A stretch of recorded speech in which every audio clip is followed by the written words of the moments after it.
방탄조끼 틈새로 파고든 총알. 올해 97의 이병문 씨도 그날 그 전장에서 생과 사의 갈림길에 섰습니다. 총 맞은 자리는 여기 들어간 자리 있죠? 여기 원폭하게 들어갔잖아요. 여기하고 두 군데. 이 씨를 살린 건 다름 아닌 헬기. 헬리콥터 실릴 때도 기억나세요? 그러니까 이 복부를 다쳤으니까 그게 이제 심해니까 헬리콥터로 다 수송을 한 거예요. 전투와 화물용으로 쓰던 헬기가 처음 의료용으로 투입됐습니다. 세계 최초로 전쟁에서 도입된 의료 헬기는 반년 만에 부상병 2천여 명을 후송했습니다. 야전병원, 즉 이동식 외과병원은 또 다른 구세주였습니다. 부상병 치료를 위해 최전선에서 3km 안에 세워졌고 How much I personally did, I don't know. We'd shift around a little bit and get a little bit of sleep, but then stay operating, and we operated. 혈관외과, 인공신장 등 당시 첨단 의료기술이 총동원돼 꺼져가는 생명을 살려냈습니다. And also the lung, but you can be sure now it does not go into the abdominal cavity. If you breathe in, close it. 목숨 건 전쟁의 최전선. 이동식 외과병원의 국내 의료진들은 이후 국내 의술 발전의 근간이 됐습니다. KBS 뉴스 노태영입니다. 무면허 상태로 헬멧을 착용하지 않은 채 전동 킥보드를 타던 10대가 경찰의 단속 과정에서 머리를 크게 다쳤습니다. 인천 삼성경찰서는 지난 13일 인천시 부평구에서 전동 킥보드를 타던 10대 2명이 단속 과정에서 넘어졌다고 오늘 밝혔습니다. 이들은 당시 헬멧을 착용하지 않은 채 한 대 전동 킥보드를 함께 타다가 횡단보도에서 단속 경찰관이 다가와 팔을 잡자 넘어진 것으로 파악됐습니다. 이 사고로 A군이 병원으로 옮겨졌고 외상성 뇌출혈과 두개골 골절 등의 진단을 받아 치료를 받았습니다.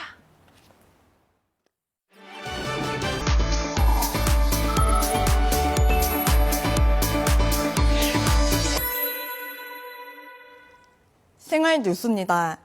반려동물처럼 요즘은 집에서 식물을 키우는 경우가 많은데요. 지자체에서 고령층에게 반려식물을 보급하기도 하고 아픈 식물을 치료해주는 반려식물 클리닉까지 주목받고 있습니다. 특히 1인 가구의 고독감이나 우울감 해소에도 큰 도움이 됩니다. 기자입니다. 아파트 단지 안에 반려식물 클리닉이 들어섰습니다. 주민들이 화분을 들고 모여들자 전문가의 상담이 시작됩니다.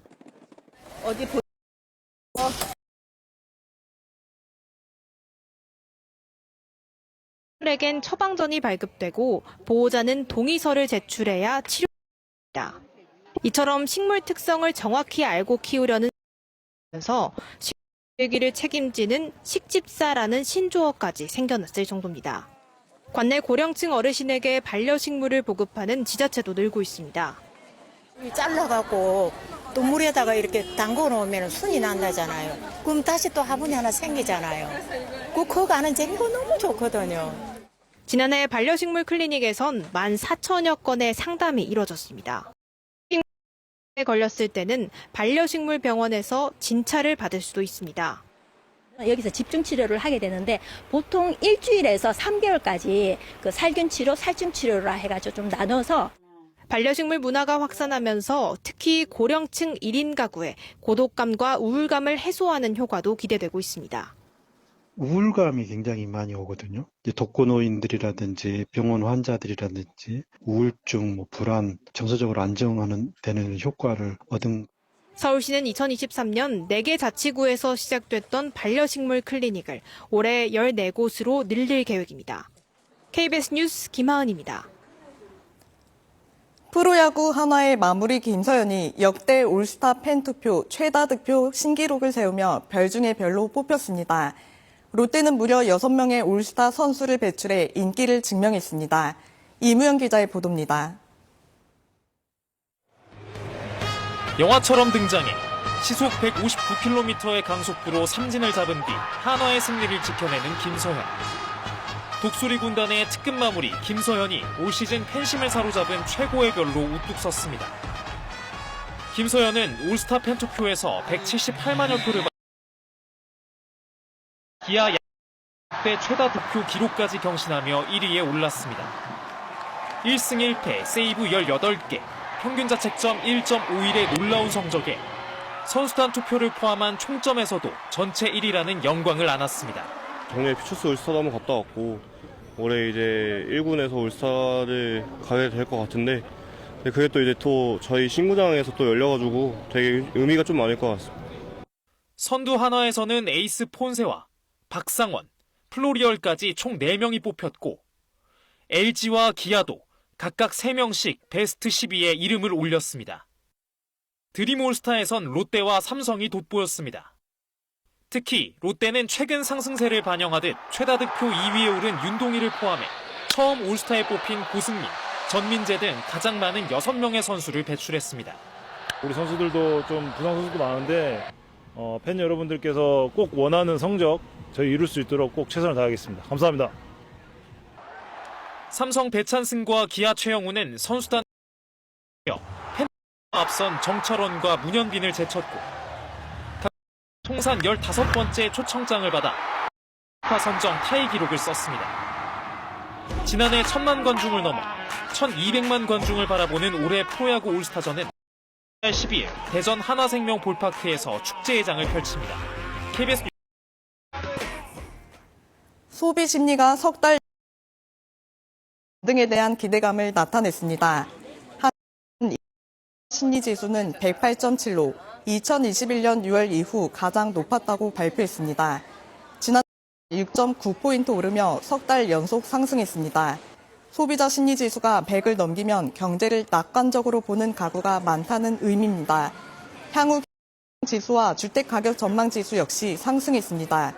한국은행은 대선 이후 정치적 불확실성 해소와 2차 추가 경정 예산 편성 등의 영향이라고 설명했습니다. 유튜브 프리미엄 계정 공유를 미끼로 한 소비자 피해가 급증하고 있습니다. 서울시 전자상거래센터에 따르면 이달 중 관련 피해 58건이 접수돼 최근 6개월 누적 피해가 97건으로 집계됐습니다.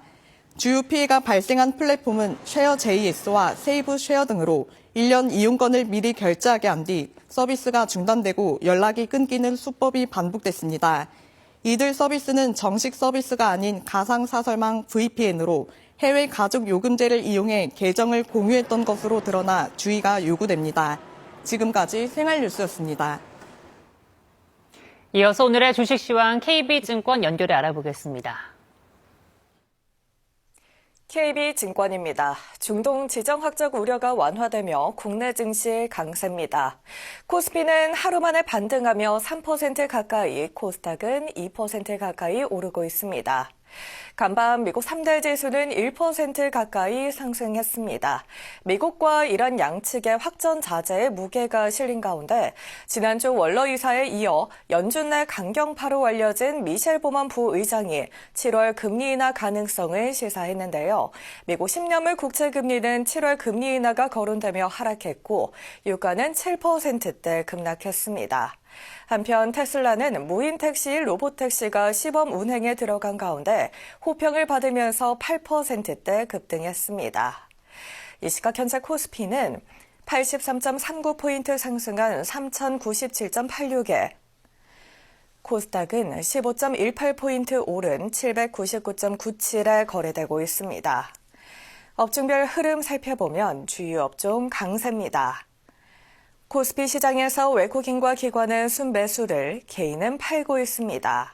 삼성전자 3%대 상승을, SK하이닉스 역대 신고가를 돌파했고 LG에너지솔루션을 비롯한 2차 전지주, 건설기계 관련주 흐름 좋습니다. LS일렉트릭과 한국전력, 카카오뱅크 52주 최고가를 기록 중인 반면 LIG넥스원을 비롯한 방산주, S-오일 등 정유주, 해운주 부진합니다. 코스닥 시장에서는 하이젠 R&M과 펩트론 강세가 눈에 띕니다. 미국 증시에서 다우지수는 42,581.78에, 나스닥은 19,630.97에 마감됐습니다. 현재 아시아 시장 중국 증시와 일본 증시는 모두 상승하고 있습니다.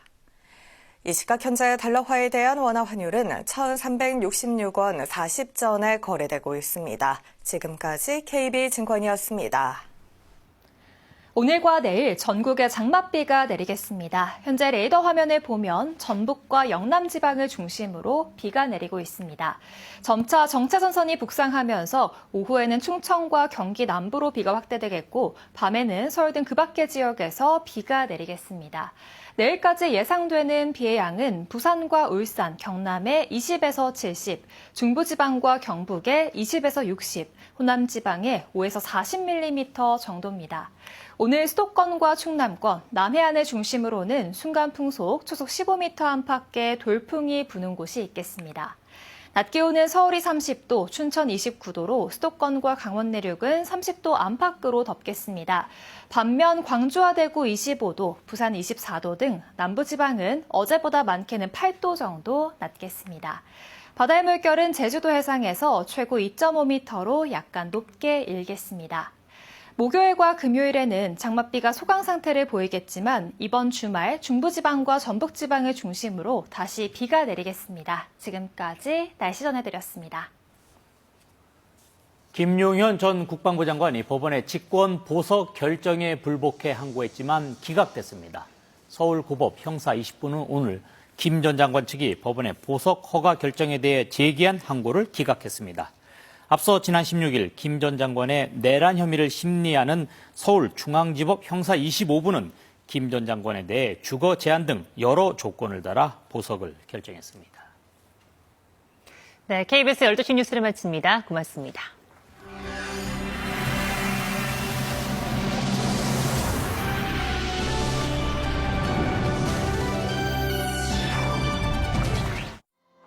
지하공간 침수 시 대피 요령 알려드립니다. 지하주택, 지하주차장, 지하상가 등은 빠르게 침수될 수 있습니다. 바닥에 물이 조금이라도 차오르거나 하수구에서 역류한다면 즉시 대피하세요. 물의 높이가 무릎을 넘기 전 빠져나와 고지대로 이동하세요. 이때 감전 위험이 있는 공사장이나 산사태 위험 지역을 피해주세요. 물의 높이가 무릎을 넘었다면 수압으로 인해 문이 열리지 않을 수 있습니다. 사람들과 힘을 합쳐 열거나 119에 구조를 요청하세요. 계단에서는 중심을 잃지 않도록 난간을 잡고 이동하세요.